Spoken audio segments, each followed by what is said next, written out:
이번에 이제 어머님이 그 요양원에 들어가시게 됐어요. 어머니를 4일 동안 이렇게 모셨던 큰 누님이 갑자기 수술을 하게 돼서 생각은 하고 있었는데 차일피일 미뤄왔던 일인데 어쩔 수 없이 뭐 수소문해서 괜찮다라는 곳으로 정해서 요양원에 들어가시게 됐어요.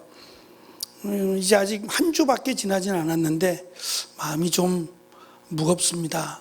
죄송하기도 하고 그렇습니다. 어머님이 이제 요양원에 들어가시면서 어머님이 사용하시던 그 나라에서 주는 그 침대가 있어요. 그것도 반납하고 이모저모 이제 정리를 좀 하겠다라고 하다가 보자기에 이렇게 옛날 보자기에 이렇게 쌓아놓은 게 있어요. 이게 뭐지? 라고 해가지고 보자기를 풀었더니 사진들이에요. 지금으로부터 한 30년 조금 더 됐어요. 35년 전에 아버님이 먼저 돌아가셨어요. 저희가 결혼하고 그 다음에 돌아가셨는데 갑자기. 그러고 나서 이제 어머님이 50대 후반이었는데 지금 이제 거의 30년 넘게 혼자 사신 거죠. 그 자녀들이 다 결혼해서 분가하면서 이제 모일 때마다 사진을 갖고 왔던 것 같아요. 그 사진의 분량을 보니까 꽤 많아요. 저희 결혼식 사진도 있고 하경이 돌 사진도 있고 뭐 주연이 아기 때 찍은 사진도 있고 뭐 등등 가족들 사진이 한 장씩 다 이렇게 많지는 않지만 이 사진이 여기 있었네 라고 보면서 옛날 생각을 좀 해봤어요. 저에게는 그 사진이 그냥 사진이 아니라 그 사진 속에 담긴 스토리가 있어요. 이것을 찍게 된 이유가 있고 이것 가운데 일어났던 일들, 예를 들면 하경이가 돌잔치 할 때 열이 많이 났어요. 그러니까 그 돌잔치 할 때 막 땡깡을 부리는 거예요. 막 울고 막 심하진 않지만 얼굴도 벌그스름하고 사진에는 그게 잘 나오지 않았지만 그러니까 그런 추억들이 있어요. 그 사진마다 뭔가 좀 이야기 보따리를 풀어놓을 만한 다른 사람에게는 아무런 의미가 없을지 그냥 애기다, 그냥 누구다, 가족 사진이네 그러고 끝날지 모르지만 본인들에게는 저뿐만이 아니라 여러분들이 갖고 있는 사진도 아마 그럴 거예요. 제가 볼 때는 뭐 가족 사진이네, 돌 사진이네 이렇게 말하겠지만 그 사진 안에는 그 사진 속에 스토리가 다 있어요. 그 보따리를 풀어서 이야기하자면 꽤 긴 시간을 이야기해야 될 만큼. 그래서 가족끼리 모여서 옛날 사진 이렇게 뒤돌아보면서 그때는 그랬지, 이때 무슨 일이 있었지 라고 이야기하면서 지난 날들을 회상합니다. 그것이 어쩌면은 가족을 더욱 돈독하게 하고 또 함께 지나왔던 시간들을 돌아보면서 또 기뻐하고 즐거워하고 또 소중하게 여기는 그런 아름다움이 있죠. 제가 이 말씀 드리는 이유는 우리가 하나님을 어떻게 알 수 있을까요? 만약에 다른 방법이 있다면 성경 말고 다른 방법이 있다면 찾아야죠. 하나님을 아는 방법인데요. 천지를 창조하신 하나님, 그리고 우리에게 구원이라고 하는 무엇과도 바꿀 수 없는 선물을 허락하신, 은혜를 허락하신 하나님을 알 수 있다면 또 다른 어떠한 그 방법이 있다면 어떻게 해서라도 그것을 알려고 할 거예요. 저뿐만이 아니라 다 마찬가지죠. 하나님을 알기만 한다면, 더 알 수 있다면 어떠한 방법이든 아마 찾으려고 할 겁니다. 아쉽게도 성경밖에는 없어요. 그런데 이 성경이 몇 번의 말씀을 드렸지만 이스라엘의 역사가 아니라 하나님의 역사의 한 조각이에요. 그래서 이 성경을 통해서 이스라엘, 대표적으로는 이스라엘 역사를 담았어요. 이스라엘의 하나님으로 시작이 되었으니까. 그러나 하나님은 이스라엘만의 하나님이 아니라 모든 인간, 모든 사람들의 하나님이세요. 그렇게 하나님이 우리를 하나님의 자녀로 초대하셨어요. 그래서 구약 성경에는 이스라엘 백성들 위주로 기록이 됩니다. 이스라엘이 하나님이었다가 이제 하나님이 이방 나라들, 이사야서에서 등장하죠. 이방 나라들에게까지 은혜를 허락하셔서 이제 이방 민족들도 하나님을 알게끔 하나님이 허락하셨어요. 이것이 이스라엘이 포로로 끌려가면서 그들이 포로 생활 가운데 그들의 하나님이 거기서 나타나셨어요. 그래서 이방 민족들이 이스라엘의 하나님을 오히려 만나게 되고 복음을 접하게 되는, 하나님에 대해서 알아가게 되는 은혜도 허락하셨어요. 그래서 역사라고 하는 것, 제가 지금 말씀드린 저에게는 그 사진이 뭐 그 전 사진은 사실 제가 학교 다닐 때 사진은 없더라고요. 결혼할 때부터 사진이 있어요. 나머지 사진들은 제가 다 가져갔으니까 제 중학교 때 사진, 뭐 고등학교 때 사진, 뭐 이런 사진들은 저에게 있고 어머니한테는 없더라고요. 결혼 사진부터 있었어요. 근데 그 사진들이 적게는 뭐 어머니한테 갖고 있던 사진들이 30년이 넘은 사진들이니까 꽤 오래전 사진이잖아요. 그런데도 그 사진이 소중한 것은 저에게는 갖고 있어야 될 추억이기도 하고 또 소중한 경험이기도 하니까 소중한 거 아니겠어요? 그리고 이 사진들을 통해서 아이들과 또 가족들과 또 식구들이 함께 이야기거리가 만들어지니까 얼마나 좋겠어요. 마찬가지로 성경책을 주신 것은 이 성경을 통해서 단순히 이스라엘의 역사를 알라는 게 아니에요. 만약에 그래야 된다면 우리는 정말 힘들 거예요. 이 많은 사람들, 이 많은 역사들 어떻게 다 알까요? 그래서 신학교를 들어가면서 성경고사를 봅니다. 근데 너무 터무니없지만 성경고사 준비를 해요. 신학교에 들어가면서 성경고사 준비를 따로 해요. 성경고사 문제집이 있어요. 이렇게 두꺼운 책이 있어서 마치 이 책에서 나온다는 보장은 없지만 그래도 나올 만한 것들을 다 뽑아서 문제집을 만들었으니까 우리 장로님들도 아마 공부하셨을 거예요. 장로님들 정도 되면은 공부 안 하셔도 되는 거 아니에요? 신앙생활이 지금 얼마나 되셨는데 그렇지 않잖아요. 우리가 또 돌아서면 까먹는 것도 있고 어떻게 다 기억을 하겠어요? 저희도 그랬단 말이죠. 신학생이 신학교에 들어가면서 시험 보고 졸업하면서 강도사 시험 보면서 성경고사를 또 봐요. 아니 3년 동안이나 신학교 다니면서 말씀을 듣고 배우고 또 그렇게 했는데도 불구하고 이 고사, 성경고사에 떨어지면 강도사도 될 수 없고 목사한테 못 받아요. 또 공부합니다. 일주일 동안 그냥 막 잠도 못 자가면서 문제집 풀어가면서 쉽지 않다는 얘기예요. 성경을 다 안다는 것은 정말 어려워요. 그러나 아는 만큼, 성경에 대해서 아는 만큼 우리에게 힘이 되는 건 분명히 맞는 것 같아요. 힘이 되고 또 하나님의 말씀이니까 그 말씀 속에서 똑같지 않거든요. 성경책 전부가 다 물론 구원과 심판, 하나님의 의뢰와 사랑, 뭐 긍휼과 자비하심, 그렇죠. 그렇지만 그 내용 하나하나가 다 달라요. 똑같지 않습니다. 그 다른 점들이 있어서 우리는 성경책을 더 배우게 되고 또 알게 되는 거죠. 그래서 이사야서 우리가 나눈 39장까지의 말씀을 제1 이사야라고 부르고 40장부터 66장까지를 제2 이사야라고 부르는 사람들이 있어요. 학자들이야 뭐 얼마든지 이 내용이 갑자기 전환이 되니까 아마 그런 식으로 나눈 것 같은데요. 저는 의미는 없다고 생각해요. 다만 만약에 39장까지로 끝났다면, 특별히 39장에 히스기야 왕, 왜 히스기야 왕의 이야기를 넣었는지 지난 시간에 말씀을 드렸어요. 그들에게 있어서는 뭐 다윗 왕 이후에 히스기야 왕을 통해서 하나님이 그의 생명을 연장시켜 주시고 그가 간절하게 기도했더니 하나님이 도우셨다라는 걸 강조하고 싶었어요. 그래서 어떤 경우라도 포기하지 마라. 하나님께 기도해라. 하나님의 은혜를 구하라. 그러면 말도 안 되는 것 같지만 하나님의 은혜를 베푸시고 히스기야 왕을 15년의 삶을 연장시키셨다. 그러니까 하나님께 매달리라는 거예요. 죄송하지만 기도할 수 없을 만큼 부끄럽지만 그래도 매달려라. 그러면 하나님이 들으신다라는 것을 강조하고 있어요. 그래서 오늘 말씀에도 그 말씀이 반복돼요. 너희가 알지 못하느냐, 너희가 듣지 못하였느냐, 이 말이 계속 반복되거든요. 뭘 들었죠? 뭘 보았죠? 이스라엘의 역사를 통해서 하나님이 얼마나 많이 말씀하셨어요? 얼마나 많이 보여주셨어요? 그래서 40장부터는 말씀드린 제2 이사야라고 불렸던 이유가 이 내용이 전환이 돼서 40장부터는 하나님이 은혜를 베푸신다. 이제는 너희들이 하나님의 채찍, 하나님의 심판을 다 받았다는 거예요.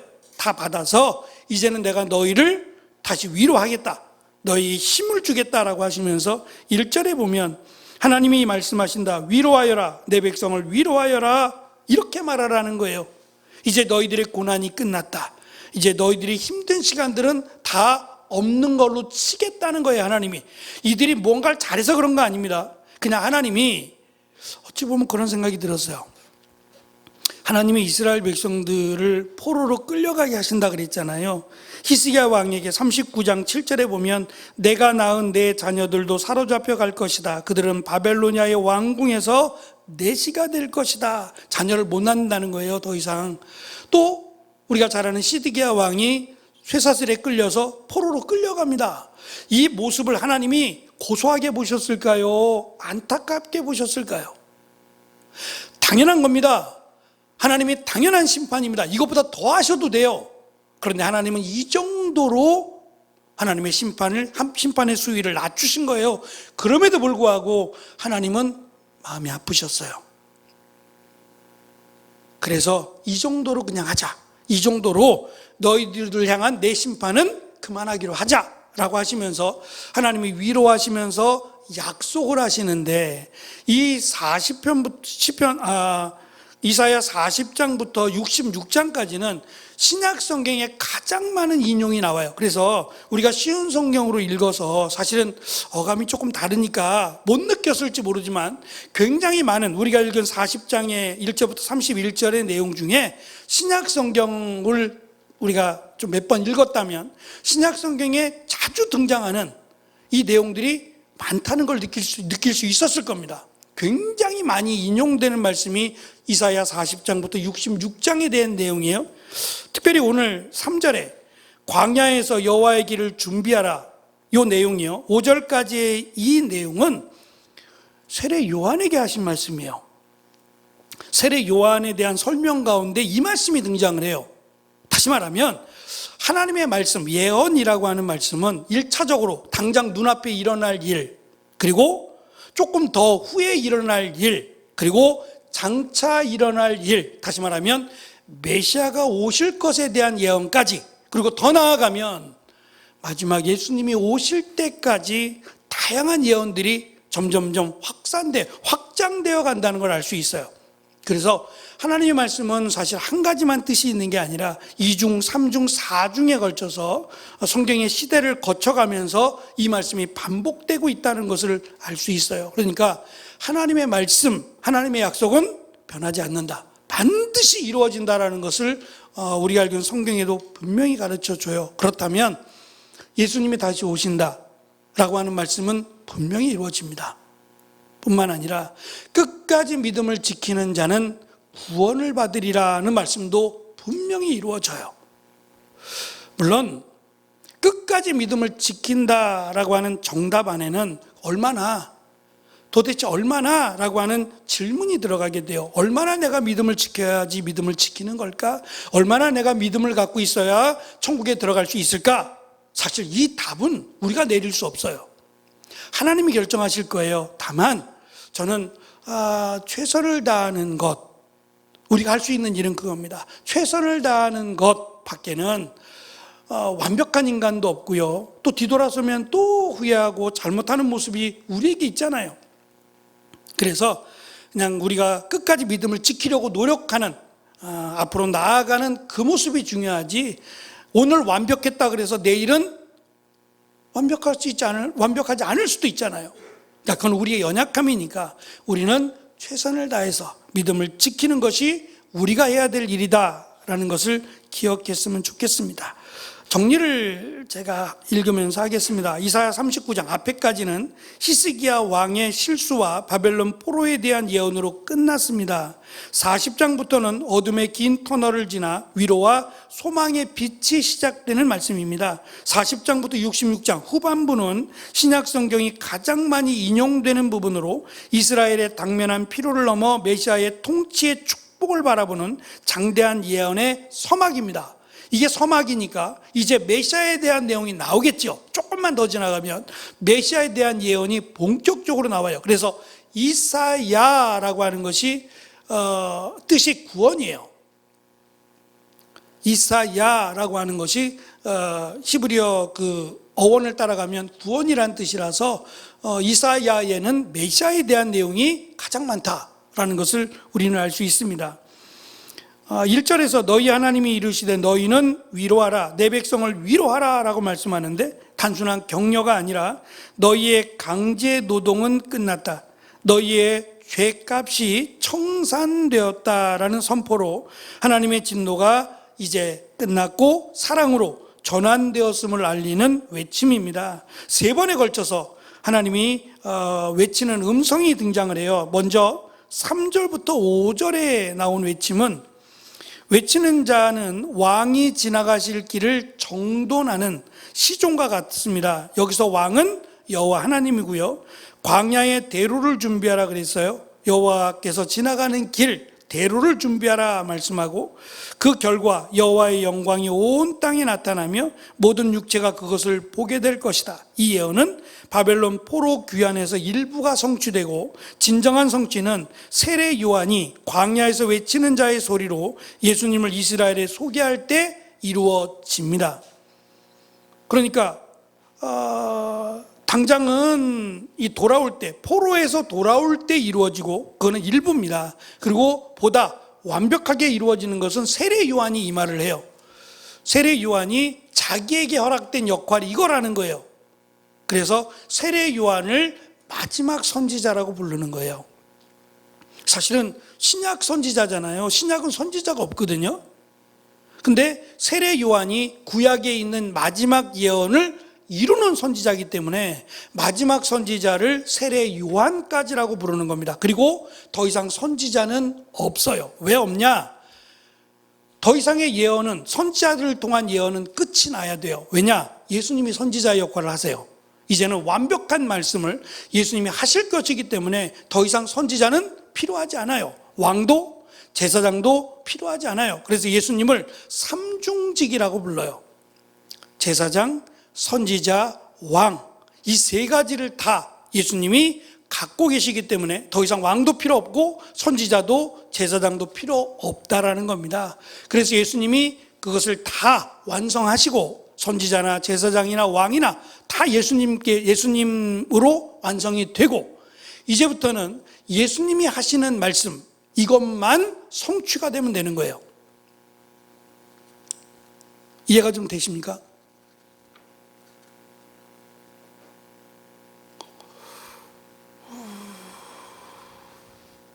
어려운가요? 두 번째 음성입니다. 6절부터 8절인데 이 두 번째 음성은 의도적인 거예요. 인간의 연약함, 하나님의 완전함을 비교해요. 일부러 비교하는 겁니다. 일부러 인간의 연약함이, 인간은 풀과 꽃에 비유해서 풀은 마르고 꽃은 시든다. 아무리 화려하고 강력해 보여도 인간의 생명과 권세는 바람 한 번에 날아가는 유한하고 취약한 것임을 의도적으로 강조하고 반대로 하나님의 말씀은 영원하다고 이야기합니다. 하나님의 말씀은 영원히 서리라 라고 말씀하시며 하나님의 말씀을 듣고 하나님의 말씀을 기억하고 살아가는 것이 복이다, 은혜다 라고 하는 것을 의도적으로 강조해요. 그러면 이스라엘이 왜 이렇게 됐느냐는 거예요.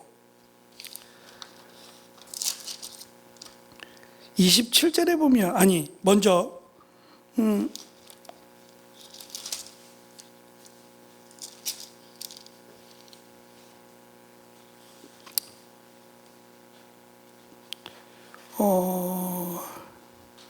안 보이네요. 예루살렘아, 구약에서 시온아, 9절입니다. 좋은 소식을 전하는 시온아, 높은 산으로 올라가라. 좋은 소식을 전하는 예루살렘아. 똑같은 얘기예요. 시온이나 예루살렘이나 똑같은 장소예요. 그러니까 시온은 구약적 이름이고 또 나중에 이제 유다 땅의 예루살렘이 두드러지게 되면서 똑같은 장소입니다. 똑같은 장소를 이야기했어요. 그리고 27절을 가시면 야곱 백성아, 야곱이 이스라엘이라는 이름이잖아요.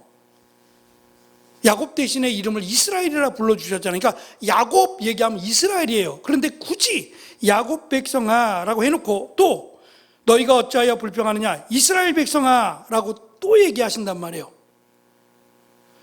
반복하는 거죠. 구약에서 이스라엘 전에는 야곱이었어요. 예루살렘 전에는 시온이었고요. 이 두 개를 지금 완벽하게 비교를 해주는 거예요. 너희가 왜 이 모양 이 꼴이 됐느냐? 사람을 의지해서 그래요. 한낮 들의 풀과 같고 꽃과 같은, 바람이 불면 시들어버리고 햇볕이 쨍쨍 내리쬐면 말라 부스러지는 그런 꽃과 같은 사람을 의지한 결과가 이 모양 이 꼴이라는 거예요. 그러나 하나님은 변하지 않는다. 하나님은 영원 불변하신다. 하나님을 의지하고 하나님을 믿었더라면 너희들이 이 모양 이 꼴은 안 됐을 것이다. 그러나 아직은 기회가 있다. 하나님이 기회를 주셨어요. 완전히 멸망시키지 않고 돌아오게 하셨어요. 그리고 하나님이 이 백성으로 다시 시작을 하시겠대요. 은혜죠. 그래서 지난 시간에도 제가 말씀을 드렸어요. 우리를 바라보면 실족해요. 우리를 바라보면 실망하고요. 사탄이 노리는 게 그거예요. 너를 봐, 너를 보면 하나님이 너를 사랑할 것 같아? 라고 우리의 자격지심을 흔들어요. 근데 사실 부족하니까, 하나님 앞에 부끄러우니까 나를 흔들면 넘어진다고요. 그래서 나를 보지 말라고 성경이 얘기하는 거예요. 나를 보지 마라. 사람을 보지 말고 하나님을 봐라. 하나님을 붙들라는 겁니다. 그러면 힘이 나고 용기가 생긴다라는 것이 마지막 12절로 31절의 내용입니다. 유다 백성은 바벨론 포로 상태에서 위에 세 번째 음성을 보면 하나님에 대해서 용사 또 목자로 설명을 해요. 용사라는 것은 전쟁을 하는 군인이잖아요. 그러니까 하나님이 너희들의 지휘자가 되고 지휘관이 되고 너희의 용사가 되시면 결코 지지 않는다는 것을 강조하고 있고, 또한 목자는 이걸 어떻게 설명해야 될까? 이스라엘은 이때 당시만 해도 짐승이라고 하는 것은 손에 꼽아요. 예를 들면 정결한 짐승만 키울 수 있어요. 돼지를 사육할 수 없어요. 닭도 사육할 수 없고요. 하나님께 바쳐질 정결한 짐승이라고 하는 것들만 사육할 수 있어요. 근데 그 중에서 특별히 이 양이라고 하는 무리는 목자가 없으면 죽어요. 일단 게을러요. 일단 게으르고 공격력이 제로예요. 일단 몸이 크고 다리가 짧아요. 그러니까 빠르지도, 물론 이제 양마다 좀 다릅니다. 뭐 산을 타는 양도 있어요. 근데 여기서 강조하는 양, 무리지어서 사는 양은 산양이 아니라 기르는 양이에요. 이 기르는 양들은 나중에 털을 깎고 이러는 양들인데, 털도 많고 털이 무겁거든요, 상당히. 그리고 다리가 짧아요. 그러니까 넘어지면 잘 못 일어나요. 게으르기도 하고 공격력도 없고, 그러니까 꼼짝없이 돌봐주는 사람이 없으면 죽을 수밖에 없어요. 그러니까 양으로 자꾸 비유하는 것은 목자가 없으면 죽는다 이 말입니다. 반대로 목자가 있으면 살아온 들짐승으로부터도 건짐을 받을 수 있다라는 걸 강조하기 위함입니다. 끝으로 12절과 31절은 여호와를 앙망하라는 거죠. 지금 이스라엘 백성들에게 딱 맞는 말씀이에요. 비록 아무것도 이제 가진 것 없고요, 절망 가운데 있어요. 자식들도 죽었고요, 가정이 파괴가 됐어요. 아무것도 가진 거 없어요. 땅도 다 빼앗겼어요. 아주 척박한 땅, 공격 점령당하면서 불타버리고 아무것도 없는 그런 척박한 곳에 왔어요. 절망 가운데 있는 그들에게 하나님이 샘을 주신다라고 말씀하세요. 다만 4페이지에 있는 것처럼 여호와를 앙망하는 자는 다시 일어선다. 새 힘을 얻으리니 마치 독수리가 날개치며 올라감 같을 것이요, 다른 박질하여도 굼빛지 아니하겠고 걸어가도 피곤치 아니하리라. 이 말씀이 여기 나오는 거예요. 이스라엘 백성들은 지금 완전히 절망입니다. 아무런 희망이 보이지 않아요. 근데 이렇게 말씀하시는 거예요. 여호와를 앙망하는 자, 바라고 소망하는 자는 내가 새 힘을 주겠다. 어떻게 해요? 과거가 있잖아요. 과거 이스라엘 백성들이 광야를 어떻게 지나왔어요? 씨를 뿌렸나요? 뭘 어떻게 했길래 그들이 광야 40년을 버틸 수 있었죠? 하나님이 먹이시고 입히시지 않았어요? 그 역사를 보라는 거예요. 그 역사를 보고 여호와를 바라고 소망하는 자 내가 먹이고 입히겠다는 겁니다. 너희 하나님이 되어주겠다는 거예요. 그것을 믿는 자에게 하나님이 새 힘을 주시겠다라고 약속합니다. 마지막 4페이지 결론입니다. 우리가 광야 같은 현실 속에서 낙심할 때 위로의 말씀은 우리에게 창조주 여호와의 영원한 능력을 바라보라고 촉구합니다. 인간의 힘과 세상의 권세는 풀처럼 시들지만 하나님의 말씀은 영원히 서 있고 우리의 무력함 앞에서 좌절하지 말고 심판자이시며 목자이신 여호와를 앙망하라고 말합니다. 그분을 기다리는 자에게는 독수리가 날갯짓하여 오르듯 영적인 세임과 또 하나님의 능력과 은혜를 부어주신다는 거예요. 그 가장 큰 은혜가 메시아를 보내시는 거예요. 근데 이스라엘 백성들은 그 메시아를 심판의 메시아로 본 거예요. 적들을 물리쳐 줄 강력한 힘을 가진 메시아. 그래서 예수님에게 하늘로부터 오는 기적을 달라는 얘기가 그거예요. 마치 번개 치라 그러면 번개가 치고, 우박이 내려라 그러면 우박이 내리고, 그런 거예요. 마치 적들을 그냥 한 번에 몰살시킬 수 있는 그런 것들을 좀 보여달라는 거예요. 근데 그런 걸 보여주시는 게 아니라 광야에서 마치 만나와 메추라기를 먹이듯이 보리빵 5개와 물고기 2마리로 5,000명이 넘는 사람들을 먹이시고 입히시잖아요. 병자를 고치시고 죽은 자를 살리시는 그것을 보여주신 것은 회복과 치유를 위해서 오셨다는 것을 강조하고 있어요. 중요한 것은 하나님을 아는 만큼 믿음이 자라기 때문에 이스라엘의 역사를 보는 것은 이스라엘의 역사가 아니라 그 역사를 주관하신 하나님을 보라는 거예요. 하나님의 관점에서 하나님이 원하시는 게 뭐지? 하나님이 지금 무엇을 원하시지? 라고 하는 것을 우리가 바라본다면 성경을 아는 일에 더 많은 도움이 되리라고 생각합니다. 계속해서 이사야 후반부에 약속하신 그리고 이제 메시아를 허락하실 그 하나님의 은혜를 살펴보도록 하겠습니다. 기도합니다.